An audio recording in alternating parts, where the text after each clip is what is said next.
এ আমার যুবক বাবারা, এ আমার মুরব্বী বাবারা, আমার পর্দার মা বোনেরা, যদি নবী আলাইহিস সালাতু ওয়াস সালাম মাওলার রহমত পেতে জান্নাতে যাইতে না পারে, তোমার আমার উপায় কি? তোমার আমার ইয়া আরহামার রাহিমিন, ইয়া আরহামার রাহিমিন, রহমতের 4 দিন চলিয়া যাইতে আছে, যাই না রহমত পাইলাম কি পাইলাম না। আজকে রমজানের 4 দিন চলিয়া যাইতে যাই না, গুনাহ খাতা মাফ করাইতে পারলাম কি পারলাম না। আজকে রমজানের 4 দিন চলিয়া যাইতে যাই না, জাহান্নাম থেকে নিজেকে মুক্তি করতে পারলাম কি পারলাম না। আমার জন্য দোয়া চাই, আমিও দোয়া করি, বেশি বেশি দোয়া করি। আল্লাহ পাক যদি কবুল করেন, আল্লাহ যেন রমজান মাসে কবুল করে, আল্লাহ যদি কবুল করেন রমজান মাসে শুক্রবারে কবুল। আল্লাহুম্মা আমিন, আল্লাহুম্মা আমিন। আল্লাহ যখন কবুল করবে ঈমানের সাথে কবুল করিও, আল্লাহ যখন কবুল করবে ঈমানের সাথে কবুল করি। আল্লাহ আল্লাহ যখন কবুল করবে ঈমানের সাথে কবুল করবে।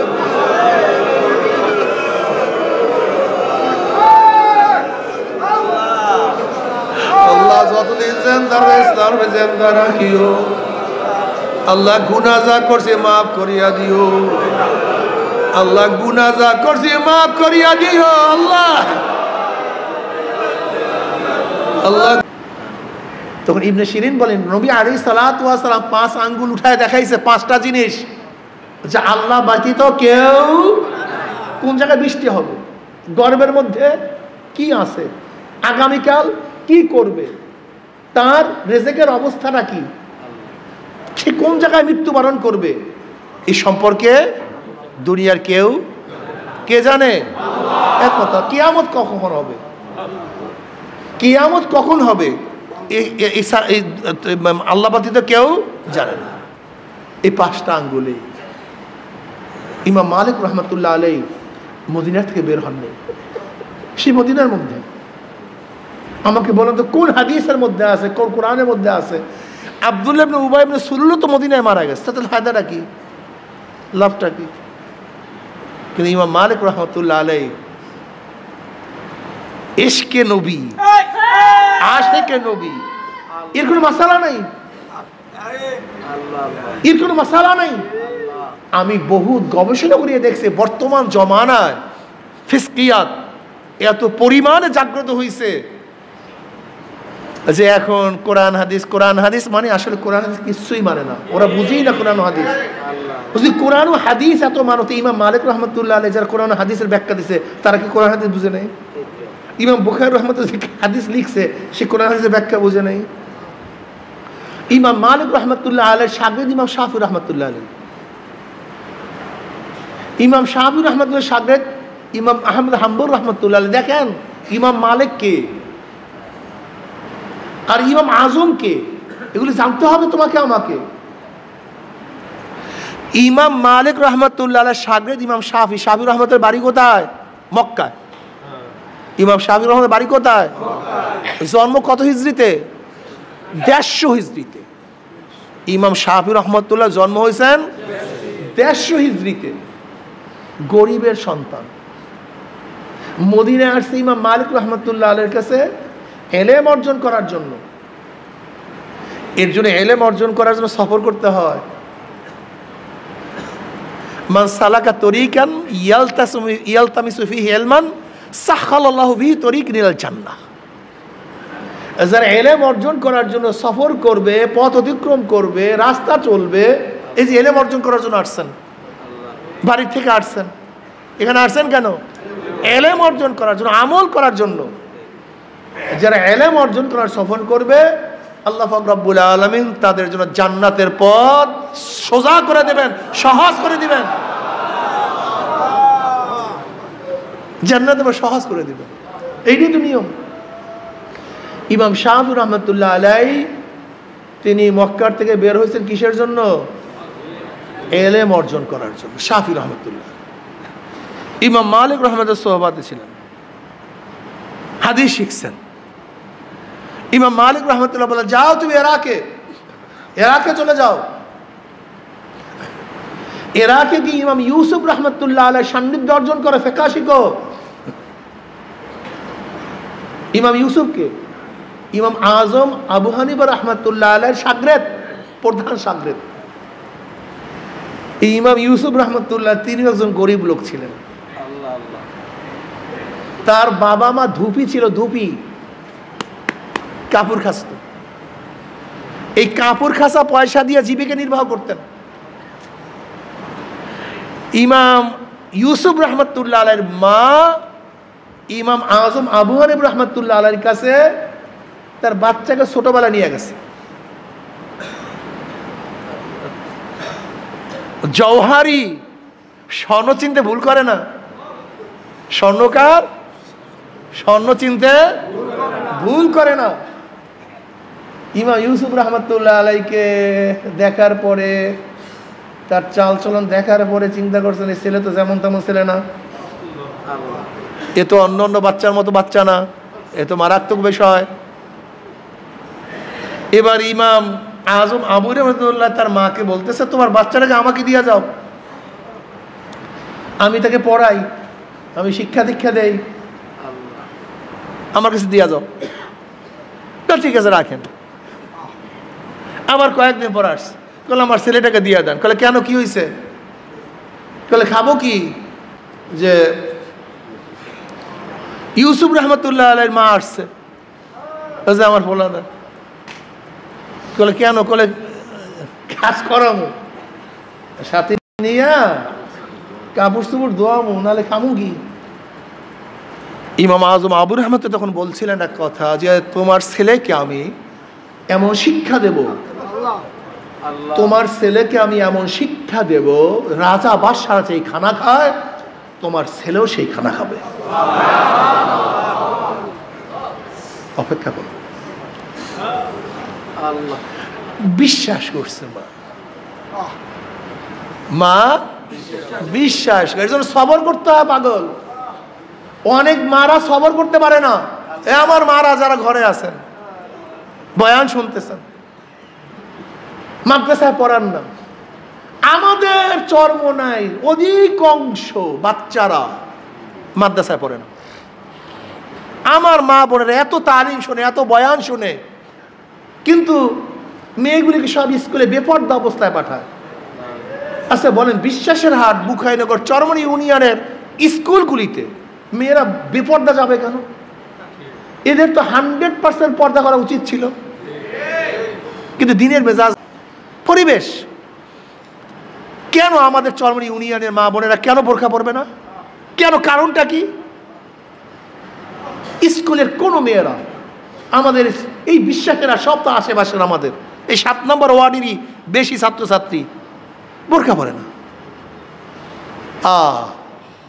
এই যে রাজার শহর, আমাদের নাকের দরজায় জবেদুল স্কুল, বোরখা পরে না। বুখাইনগর বোরখা পরে না।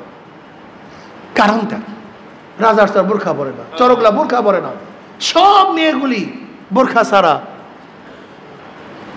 আমি চিন্তা করলাম, ঘটনা কি? চরমনি ইউনিয়ন অবস্থা খারাপ কেন? যেই যুগের মানুষ যত বেশি খারাপ হয়েছে, ওই যুগে ওই সময় আল্লাহ পাক নবী নাযিল করছে, নবী পাঠাইছে। ঈদের কলম যে কত বক্র আপনি চিন্তা করতে পারবেন না। এই আশেপাশের আপনি জানেন এদের কলম কত বক্র, কত খারাপ, কত মারাত্মক, মারাত্মক। সবর করে না।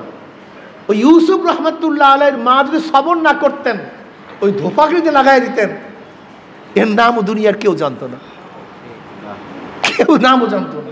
কি জানতেন নাম? কিন্তু ইমাম ইউসুফ রহমতুল্লাহ আলাইহি, ইমাম আজম আবু রহমতুল্লাহ সান্নিধ্যে ছিলেন। ইমাম আজম আবু হানিফা রহমতুল্লাহ বহুত বড় ব্যবসায়ী ছিলেন, ধনী ছিলেন, ব্যবসায়ী ছিলেন। তারা নিজের পয়সা দিয়ে ইমাম ইউসুফকে পড়াইছেন, ইমাম ইউসুফ রহমতুল্লাহ আলাই কাজী ছিলেন, বহুত বড় চিফ জাস্টিস। শুধু চিফ জাস্টিস ছিলেন না, তিনি হাজারো আইন প্রণয়ন করছেন, প্রবক্তা। আইন লিখতেন, আইন বানাইতেন, কোরআন হাদিসের মাধ্যমে ইস্তেনবাত করতেন।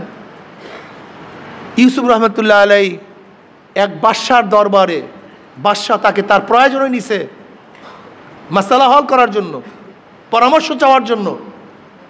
তার শাহী দরবারে, বাদশাহী খানা, ইমাম ইউসুফ রহমতুল্লাহ আলাই তখন এই কথাটা বলেছিলেন, আমার ওস্তাদ বলেছেন তোমাকে আমি এমন শিক্ষা দেব, তুমি এমন খানা খাওয়া যারা বাদশারা খায়। আজকে সেইটাই বাস্তবতা ঘটল। কথাটা বুঝাতে পারছে? তো ইমাম শাফি রহমতুল্লাহ আলাই ইমাম মালিক রহমতুল্লাহ আলাইর কাছে হাদিস শিক্ষার পরে ইমাম মালিক রহমতুল্লাহ আলাই বলেন, যাও তুমি ইউসুফের কাছে যাও ইরাকের মধ্যে, সেখানে গিয়ে ইলমে ফিকহ শিক্ষা গ্রহণ করো। আল্লাহর কি করিশ্মা, ইমাম শাফি রহমতুল্লাহ আলাই সেখান থেকে আসতে আসতে ইমাম ইউসুফ রহমতুল্লাহ দুনিয়াতে নেই, তিনি দুনিয়ার থেকে বিদায় হয়ে গেছেন। সেখানে বসছেন কে? ইমাম মোহাম্মদ রহমতুল্লাহ আলাই, ইমাম আজম আবু হানিফ রহমতুল্লাহ আলাই, আর একজন শাগরেদ ইমাম মোহাম্মদ রহমতুল্লাহ আলাই, তিনি সেখানে বসছেন। সেখানে তিনি বসছেন। ইমাম শাফি রহমতুল্লাহ আলাই ইমাম মোহাম্মদ রহমতুল্লাহ আলাই শিষ্য হলেন, ছাত্র হলেন। ইমাম শাফি কিন্তু ইমাম মোহাম্মদ রহমতুল্লাহ ছাত্র, আর ইমাম মোহাম্মদ রহমতুল্লাহ ইমাম আজম আবু হানিফ রহমতুল্লাহর ছাত্র। অথচ আমাদের দেশের জাহেলরা কি বলে? ইমাম আজম তিনি হাদিস জানেন না। আস্তাগফিরুল্লাহ। বিয়াকুবির তো একটা চরম সীমা থাকা চাই, এ চরম সীমা অতিক্রম করছে। ইমাম শাফি রহমতুল্লাহ আলাই সেখান থেকে এলেম অর্জন করার পরে মিশরে চলে যান। ইমাম মোহাম্মদ রহমতুল্লাহ আলাই থেকে এলেম অর্জন করার পরে মিশরে চলে যান। উনি আজীবন মিশরে ইন্তেকাল করেন। ইমাম শাফি রহমতুল্লাহ আলাই যখন ইমাম মোহাম্মদ রহমতুল্লাহ আলাই থেকে বিদায় হন, তিনি তখন বলছেন, হামাল তো আন মোহাম্মদের বিক্রু বাহিরেন, আমি মোহাম্মদ থেকে এক উট বোঝা পরিমাণ এলেম অর্জন করছি। এত এলেম ছিল তার। এই ইমাম শাফি রহমতুল্লাহ আলাই শাগরেদ ইমাম আহমদ হাম্বল রহমতুল্লাহ আলাই, আর ইমাম আহমদ হাম্বল রহমতুল্লাহ শাগরেদ ইমাম বুখারী রহমতুল্লাহ আলাই। যাই হোক, আমি যেটা বলতেছিলাম, ইমাম মালিক রহমতুল্লাহ এত বড় ইমাম, এত বড় মুহাদ্দিস, এত বড় মুফতি, কিন্তু এশকে নবীর হালাতটা কি? মদিনার থেকে বের হয়নি, মদিনায় পায়না পোশাক করেন, মদিনায় জুতা পায়ে দিয়ে হাঁটতেন না। এর কারণটা কি? এখানে কেতাবে লেখা আছে, মানে এশক এবং মোহাব্বত কেতাবে লেখা থাকে না। এটা অন্তরের বিষয়, এটা কলবের বিষয়। এশকে আসল আস্তু কুসু বরফুরু আল্লাহ হর কে জুজমা শুকে বাকি জুমলা সু। এশকের আগুন যদি কলবে একবার লাগিয়া যায়, তাহলে সব চালাইয়া পুরাইয়া সব সারকার করিয়া বলে, কিচ্ছু ঠিক থাকে। আসলে তোমার আমার মধ্যে এশক এবং মোহাব্বত নেই, ভালোবাসা নেই। লা তাকুমু সাআ হাত্তা ইয়াকুলু ফিল আরদি আল্লাহ আল্লাহ। ততক্ষণ পর্যন্ত কিয়ামত হবে না যতক্ষণ পর্যন্ত গোটা দুনিয়ার মধ্যে আল্লাহ আল্লাহ আল্লাহ বলার মধ্যে একজন লোক থাকবে, ততক্ষণ পর্যন্ত দুনিয়াতে কি হবে না। তার মানে লোকগুলি আস্তে আস্তে ভালোর দিকে যাবে না খারাপের দিকে যাবে? কথা কয় না, ভালোর দিকে না খারাপের দিকে? তো বর্তমানে আমরা যে ফতুয়া টতুয়া বয়ান করা শুরু করি, জাহান্নামে যাওয়ার জন্য অন্য জায়গায় দরকার নেই, তো এই যথেষ্ট। বর্তমানে আমাদের বক্তারা যা সমস্ত কাজ করি, যা শুরু করছি, দলগুলি যা কাজ শুরু করছে,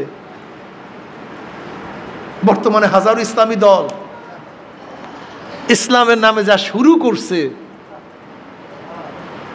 আল্লাহ আশ্চর্য হয়ে যায়। এই যদি ইসলাম হয়, তা গায়ের ইসলাম কি?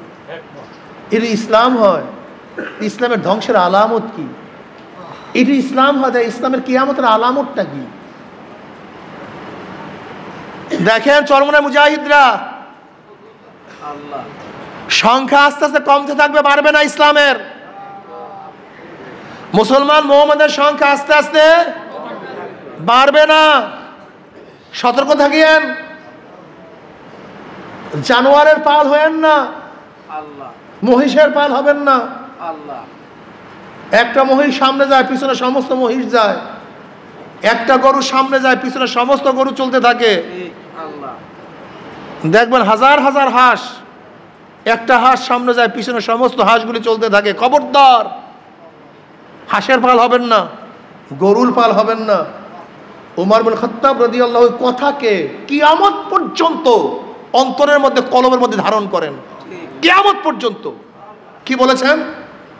যদি গোটা দুনিয়ার মধ্যে কেউ মুসলমান না থাকে, আমি একা মুসলমান থাকবো। একা একা গোটা দুনিয়ার মধ্যে কেউ যদি নামাজ না পড়ে, আমি একা নামাজ পড়ব। গোটা দুনিয়ার মধ্যে কেউ যদি রোজা না রাখে, আমি একা রোজা রাখবো। গোটা দুনিয়ার মধ্যে কেউ পর্দা না করলে, কথা কয় না, কেউ নাই দুনিয়ায়, কেউ পীর বুজুর্গ মুহাদ্দিস মুফতি কেউ পর্দা করে না। গুমরাহ হবেন না। লা তাআত লি মাখলুকিন ফি মাসিয়াতিল খালিক। গুনার উপরে কারো অনুসরণ করা যাবে না। চরমনে মুজাহিদরা হাদিসের ওই বাস্তব নমুনা আসতে আছে। নবী আলাইহিস সালাতু কি বলছেন? এমন এক জমানা আসবে, ঈমান রাখা কেমন কষ্ট। জ্বলন্ত আগুনের আংটা, আগুনের কয়লা, জ্বলন্ত আগুনের কয়লা হাতের মধ্যে রাখা যত কষ্ট, ঈমানের উপর, ইসলামের উপর থাকা তত কষ্ট হবে। কিন্তু খবরদার, সতর্ক থাকেন, মারাত্মক অবস্থা। আপনি বুঝেন একটা আগুনের কয়লা হাতের মধ্যে, হ্যাঁ, তার চেয়ে বেশি কষ্ট হবে। ভুলিয়েন না কিছু, বিভ্রান্ত হবেন না। কিন্তু খবরদার, গোটা দুনিয়া সবাই বিপর্দা হইল, পর্দা ফরজ। গোটা দুনিয়া সবাই দাড়ি ছাটলে কামাইলেও দাড়ি রাখা ওয়াজিব। সবাই দাড়ি কামায়, সমস্ত ওলামায়ে কেরাম দাড়ি কামায়, ছাটে, কিন্তু দাড়ি রাখি কিন্তু ওয়াজিব। দাড়ি ছাটা কাটা সম্পূর্ণ হারাম, মনে রাখবেন। ধ্বংস হয়েন না, জমানা খুবই খতরনাক, ঈমানের উপর থাকা খুবই মুসিবত। জানি না কয়দিন কি হয়, খুব কঠিন মাসালা, খুব শক্ত থাকেন। শায়েখ রহমতুল্লাহ আলাই, আমাদের শায়েখ মুর্শিদ রহমতুল্লাহ আলাই যেই পথের উপরে ছিলেন, যেই মতের উপরে ছিলেন, পাহাড় নড়িয়া যাবে ইনশাআল্লাহ, মশার পরে ইনশাআল্লাহ। কেন মৃত্যুর পরে এখন আর নতুন ভাবে তার নতুন কিছু করার নেই। তিনি যা করছেন আমরা দেখছি শরিয়া সম্মত, এর জন্য এই কথা বললাম। যদি তিনি বেঁচে থাকতেন তাই কথা বলতে পারতাম না, কেন জানি না তার ভবিষ্যতে কি হয়। কথাটা বুঝাতে পারি নাই, কিন্তু তিনি চলে গেছেন। আমরা বহুত গবেষণা করছি, তার কোনো মত এবং পথের মধ্যে গুমরাহি ছিল না। কি কথা ঠিক না? এবং আমরা তাকে আল্লাহর ওলি মনে করি। আমি বিশ্বাস করি যতদিন পর্যন্ত এই আল্লাহর কুতুবের আদর্শ নীতির উপরে কায়েম ও দায়েম থাকবেন, আশা করি ইনশাআল্লাহ, যেমন আমাদের দাদাজান আব্বাজান রহমতুল্লাহ আলাই, তারা স্পষ্ট আল্লাহ পাকের জাতের উপরে ভরসা করে বলেছেন, তোমাদেরকে যে 5 ঔষধ রাখলাম, যদি ঠিক মতো থাকতে পারো, শয়তান পাহাড় টলাতে পারে, তোমাদের ঈমান টলাতে পারবে না ইনশাআল্লাহ। মুস্তাকামাত থাকলে। জমানা খুবই খারাপ, খুবই কঠিন। কিন্তু নবী আলাইহিস সালাতু ওয়াস সালাম একদিন জমিনের উপর সোজা একটা টান দিয়েছেন, সোজা। এরপর টান দেওয়ার এদিকে টান দিয়েছেন, এদিকে টান দিয়েছেন, এদিকে টান দিয়েছেন, এদিকে টান দিয়েছেন। এবার নবী আলাইহিস সালাম সাহাবাদেরকে জিজ্ঞাসা করছে, সাহাবারা জানো আমি কেন এই একটা দিলাম এবং আশেপাশের দাগগুলি কেন দিলাম? আল্লাহ আল্লাহ রসুলই ভালো জানেন। দেখো এইটা হলো সোজা জান্নাতের পথ, সিরাতুল মুস্তাকিম। এই সোজা পথটা কি? সবাই বলেন, কিসের পথ? জান্নাতে, সোজা জান্নাতের পথ। আর আশেপাশের পথগুলি কি? গুমরাহির পথ, জাহান্নামের পথ। বলে দেখো তোমরা যখন জান্নাতের পথে চলতে যাও প্রত্যেকটা মোড়ে মোড়ে শয়তান দাঁড়ানো আছে। কত সুন্দর উদাহরণ রে, কত সুন্দর নবী আলাইহিস সালাম বুঝাইয়া দিস। প্রত্যেকটা মোড়ে মোড়ে মোড়ে মোড়ে প্রত্যেকটা পদে পদে কি দাঁড়ানো আছে? যখনই জান্নাত থেকে যাইতে যাবা অমনি টান দেবে দিকে পথ এইটা, মুজাহিদের সামনে যাবা আবার টান দেবে পথ এইটা, আবার সামনে যাবা পথ এইটা, আবারও সামনে যাবা পথ এইটা। খবরদার এদিক ওদিকে যাওয়া যাবে না। যে যেই মানের শয়তানের ধোকাও সেই মানে, যে শয়তানের ধোকাও। আব্দুল কাদের জিলানী রহমতুল্লাহ আলাইহি একদিন রাস্তা দিয়ে হাঁটতেছেন, দেখেন মেঘ ছায়া দিতে আছে। কি ছায়া দেয়? তিনি হাঁটতেছেন, ছায়া দিয়ে চলতেছে মেঘ, তাকে দেখতেছে তার সাথে সাথে চলতেছে। আপনার আমি কি মনে করতাম বিশাল বুজুর্গ, আমার সে বড় বুজুর্গ আর কি আছে, মেঘ আমাকে ছায়া দেয়। কিন্তু আব্দুল কাদের জিলানী রহমতুল্লাহ চিন্তা করলেন কই নবী ছাড়া তো কোনো বুজুর্গকে মেঘ ছায়া দেয় না, নবী ছাড়া তো কোনো বুজুর্গকে মেঘ ছায়া দেয় না, তা আমাকে ছায়া দেয় কেন? নিশ্চয়ই এটা শয়তান, নিশ্চয়ই এটা কি লা হাওলা ওয়ালা কুওয়াতা ইল্লা বিল্লাহিল আলিয়্যিল আযীম। ফু মারছে, অমনি দেখে মেঘ নেই, মেঘ পরিষ্কার। সামনে এক বুড়া মেয়ার ডালি নিয়ে হাঁটে হাজির, সামনে এক বুড়া মেয়া হাজির হয়ে গেছে। কে তুই? কলে আমি তো ইবলিস। বলে ছায়া দেশে? কেলে আমি। ছায়া দেশে আমি। কলে আপনাকে আসলে আপনার এলেম বাঁচায় দিস। আমি কত বুজুর্গকে এই মেঘের ছায়া দিয়া নিজের মধ্যে বুজুর্গি ভাব সৃষ্টি করে ধ্বংস করে বলাইছে, কিন্তু আপনি আহলে এলেম, এলেমওয়ালা দেখেন বর্তমান জামানায় কিন্তু আমাদেরকে একটু তারিফ করলে আহলে এলেম, আপনি এলেমওয়ালা, এই ফুইলা যাই। কি যে মনে করি নিজেকে, কি যে মামা বরফির আব্দুল কাদের জিলানী রহমতুল্লাহ আলাইহি যখনই বলছেন আপনার এলেম আপনাকে বাঁচাইয়া দিস, কত বুজুর্গকে ধ্বংস করে ফেলাইস। এবার আব্দুল কাদের জিলানী রহমতুল্লাহ আলাইহি বলেন ও শয়তান, যদি এলেমই আমাকে বাঁচাইতে পারতো তা আমার সে তুই বড় আলেম, তোকে বাঁচাইতে পারলো না কেন? তোর এলেম তোকে বাঁচাইতে পারলো না কেন? তুই তো আমার সে হাজার হাজার গুণ বড় আলেম, তুই তো মুআল্লিমুল মালাইকা। আল্লাহ তো তোকে সমস্ত এলেম দান করছে, সমস্ত নবীদেরকে যত এলেম দান করছে ওই পরিমাণ ব্যাখ্যা সহকারে তোকে এলেম দান করছে, তোর তো এলেমের কোনো অভাব নেই। শয়তানের নাম আলেম, ও অনেক জানে, জমনের জানা জানে, তা তোকে রক্ষা করতে পারলো না কেন? যদি এলেমে আমাকে বাঁচাইতে পারে তুই তোকে বাঁচাইতে পারলো না কেন? শোন শয়তান, আমাকে এলেম আমাকে বাঁচায় না, আমার মাওলা আমাকে বাঁচাইছে, আমার মাওলা রহমান আমাকে বাঁচাইছে। তখন শয়তান বলছে আসলেও আপনার আল্লাহর রহমান। ভাইও আল্লাহর রহমত ছাড়া কিচ্ছু হয় না রে পাগল।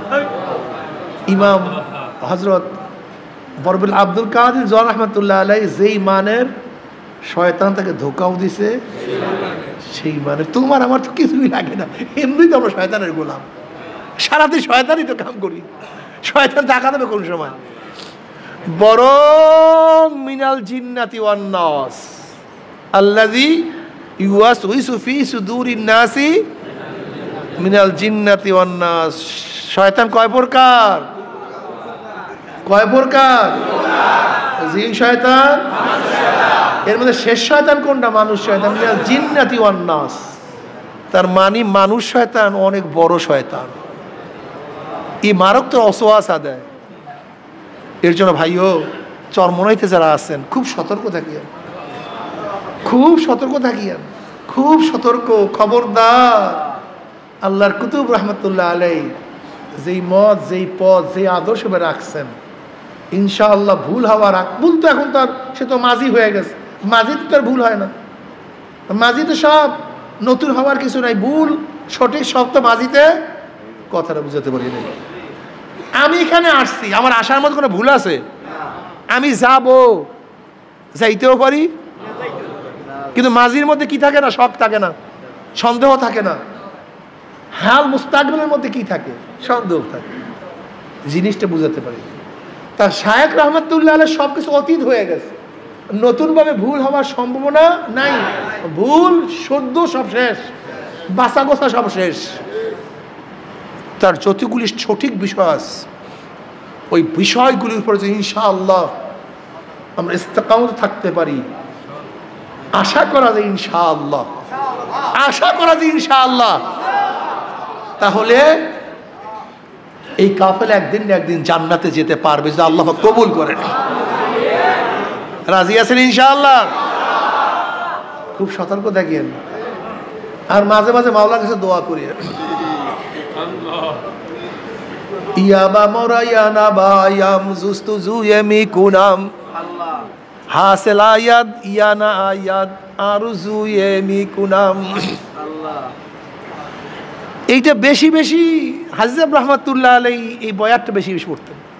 হাজী সাহেব রহমতুল্লাহ আলাইহি, হাজী ইমদাদুল্লাহ মুহাজিরে মক্কি রহমতুল্লাহ আলাইহি বারবার বলতেন, ইয়াবা মোরায়ানা বায়াম জুস্তু জুয়েমি কুনাম হাসিলা ইয়াদ ইয়ানা ইয়াদ আরজু এমি কুনাম। মাওলা ধরা দাও অথবা নাই দাও, আমার ডাকে সাড়া দাও অথবা নাই দাও, আমাকে কবুল করো অথবা নাই করো, মাফ করো অথবা নাই করো, আমি তোমার দরজার নখ ছাড়বো না, করতেই থাকবো, তোমার পথ ছাড়বো না, তোমার পথেই থাকবো, তোমার ডাক ছাড়বো না, তোমাকে আল্লাহ বলিয়া ডাকতে থাকবো।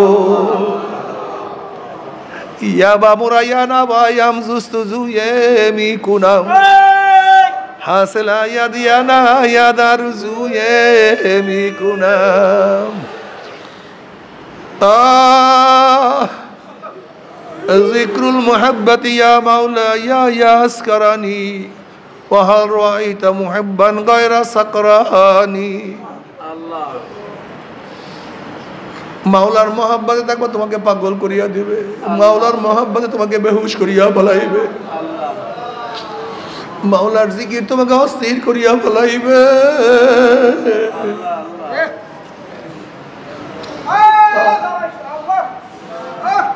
বাবারে আজকে রহমতের 10-4 দিন চলিয়া যাইতে আছে।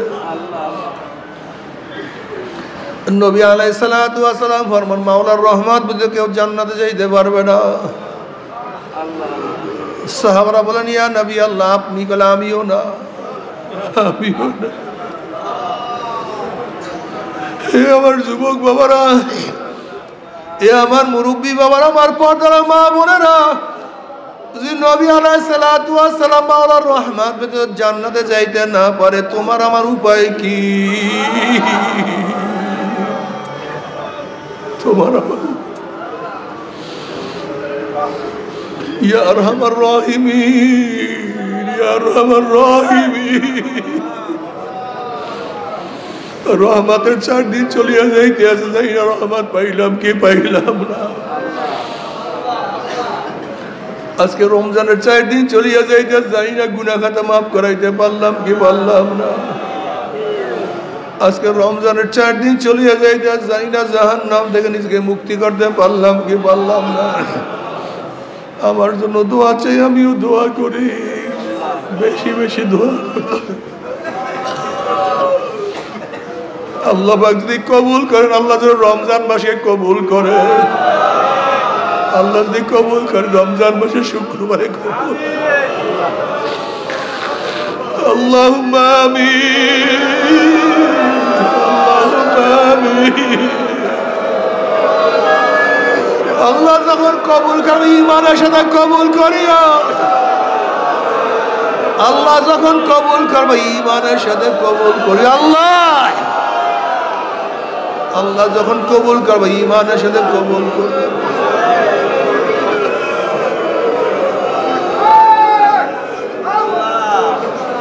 আল্লাহ যতদিন জিন্দা ইসলামে জিন্দা রাখিও। আল্লাহ গুনাহ যা করছে মাফ করিয়া দিও, আল্লাহ গুনাহ যা করছে মাফ করিয়া দিও। আল্লাহ আল্লাহ গুনাহ যা করছে মাফ করিয়া দিও। আল্লাহ গুনার থেকে বাঁচিয়া থাকার তৌফিক দিয়া দিও। আল্লাহ গুনার থেকে বাঁচিয়ে থাকার তৌফিক দিয়া দিও আল্লাহ গুনার থেকে বাঁচিয়ে থাকার তৌফিক দিয়া দিও আল্লাহ আল্লাহ গোটা দুনিয়ার রহমত নাযিল করো গোটা দুনিয়ার গুনার দুনিয়ার মাখলুকাত রহমত নাযিল করো মাওলা হে মাওলা হে আল্লাহ আল্লাহ তুই আমাদের সবাইকে মাফ করে দাও আল্লাহ সবাইকে ক্ষমা করে দাও আল্লাহ এই তরিকার মধ্যে যারা অন্তর্ভুক্ত হবে একজনকে জাহান্নামে নিও না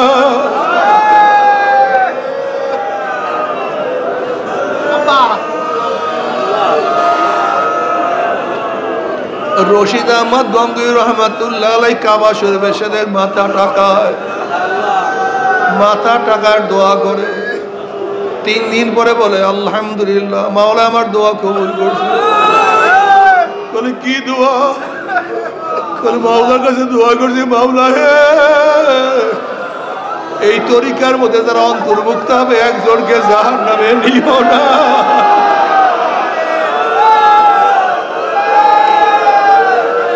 মাওলা আমার দোয়া কবুল করছে আল্লাহ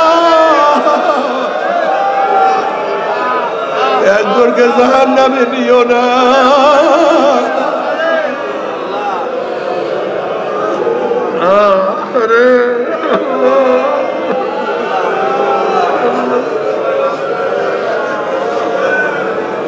একজনকে জাহান্নামে নিও না আল্লাহ আল্লাহ আমরা যারা হাত তুললাম আমাদের বাপ মা দাদা দাদু নানান স্ত্রী পুত্র পরিজন আত্মীয় স্বজন ভাই বন্ধু নানা নানু দাদা দাদু বংশের যে যে কবরে শুয়ে সবার কবর আযাব চিরতরে মাফ করে দাও খাস করে আমাদের শায়খ মুর্শিদের কবরকে জান্নাতের বাগিচা বানায় দাও দাদা দাদার কবরকে জান্নাতের বাগিচা বানায় দাও এই তরিকার সমস্ত মাশায়েখদের কবরকে জান্নাতের বাগিচা বানায় দাও মায়ের কবরকে জান্নাতের বাগিচা বানায় দাও নসলের যত মানুষ আছে সবার কবরকে জান্নাতের বাগিচা বানায় দাও আমাদের আওলা আওলা তোমার খাস গোলাম বাদশাহ কবুল করে না